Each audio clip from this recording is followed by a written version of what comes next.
683 रोज़ाना की बुनियाद पर बेदखल हो रहे हैं। गुज़श्ता 6 साल में ये डिपोर्ट किए गए हैं। वहाँ पर गैर कानूनी तौर पर मुकीम थे, या तो फिर उनके वीज़े जो वर्क वीज़े थे वो एक्सपायर हो चुके थे, या उनकी डॉक्यूमेंटेशन का मसला था। तो ये पहली दफ़ा ऐसा है।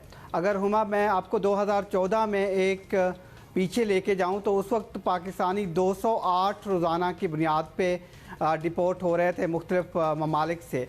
अब जो ये ताज़ा तरीन फ़िगर है ये अलार्मिंग है कि पाकिस्तान जो के लोग हैं जो बाहर मुकीम थे 138 ममालिक से 6,18,000 पाकिस्तानी बेदखल किए गए हैं जो वापस आए हैं। ये पाकिस्तान का ह्यूमन रिसोर्स था जो बाहर से पैसा भेजता था।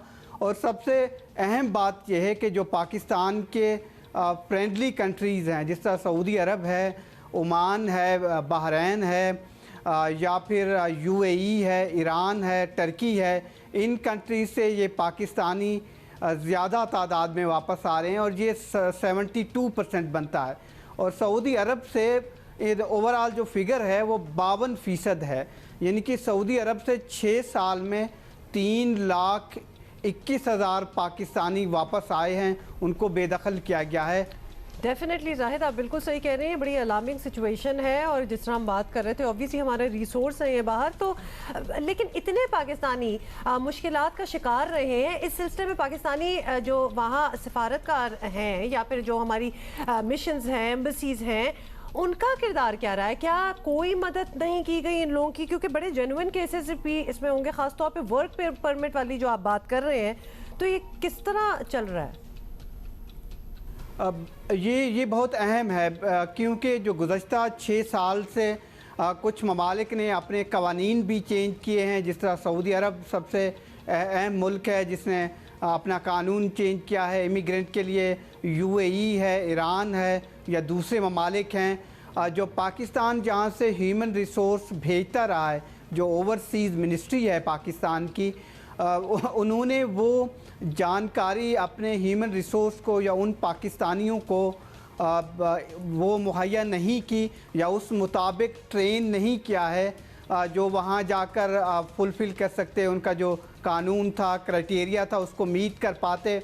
और जो पाकिस्तान के मिशन हैं बाहर, उनमें से काफ़ी मिशन को मैंने लिखा था मालूमात हासिल करने के लिए, क्योंकि ये पाकिस्तान का सारा लेबर तबका है जो स्किल्ड ज़रूर होते हैं लेकिन इनको मालूमात नहीं होती जो बुनियादी। और जो हमारे पास इंफॉर्मेशन हमने गैदर की है उससे हुमा ये लगता है कि उसमें 57% पाकिस्तानी हैं जिनको बुनियादी कानून का वहाँ पर मालूम नहीं था। ये एक वजह है कि उनके छोटे मोटे प्रॉब्लम थे, मसाइल थे डॉक्यूमेंटेशन के, और वहाँ पर जो मिशन थे पाकिस्तान के, बिलखसूस जो मिडल ईस्ट है या फिर हमारे दोस्त ममालिक हैं, वहाँ पर जो मिशंस हैं उन्होंने कोई कोऑपरेट नहीं किया। क्योंकि मैंने 2 दर्जन से ज़्यादा जो डिपोर्टीज़ थे उनके इंटरव्यूज़ किए हैं कि वहाँ पर जो उनको ज़रूरत थी मदद की, वो उन्हें ताउन मुहैया नहीं था। ज़ाहिर है जो बिल्कुल ही स्किल्ड वर्कर्स हैं, लेबर हैं, उनको कहाँ इतनी सेंस है, उनको नहीं नॉलेज,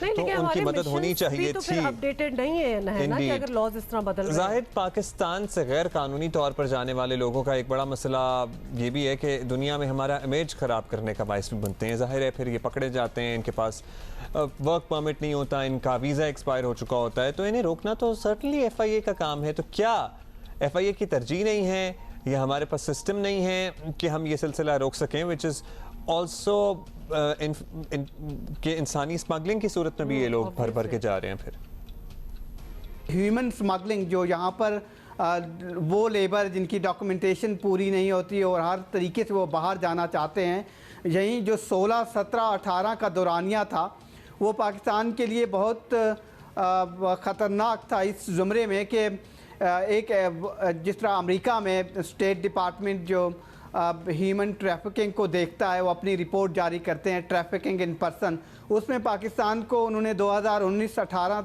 में वॉच लिस्ट पे रखा हुआ था कि पाकिस्तान एक आसान डेस्टिनेशन है ह्यूमन स्मगलिंग के लिए। ईरान, अफ़गानिस्तान और दूसरे जो बॉर्डरिंग एरियाज़ हैं पाकिस्तान के, वहाँ से लोग चले जाते हैं, फिर उनको वहाँ से डिपोर्ट कर दिया जाता है। तो ये बात ज़रूर है कि पाकिस्तान का नाम ख़राब होता है, या पाकिस्तान के इस वक्त 52,000 से लोग ज़ायद पाकिस्तानी हैं जो असाइलम सीख कर रहे हैं। तो ये बात सही है, लेकिन फेडरल इन्वेस्टिगेशन एजेंसी का भी ये काम है पाकिस्तान के एयरपोर्ट्स पे जब वो जा रहे होते हैं उनकी डॉक्यूमेंटेशन देखी जाती है, वहाँ पर भी कानून इतना सख्त ज़रूर है, उस पर अमल दरामद ज़्यादा देखने में नहीं आता। तो ये मल्टीपल इसके फैक्टर्स हैं कि पाकिस्तानी क्या नाम बदनाम करते हैं, या फिर पाकिस्तानी मिशंस इन पाकिस्तानियों को वो जो फैसिलिटी प्रोवाइड करनी होती है वो नहीं दे पाते। ऑलराइट, बहुत शुक्रिया जाहिद।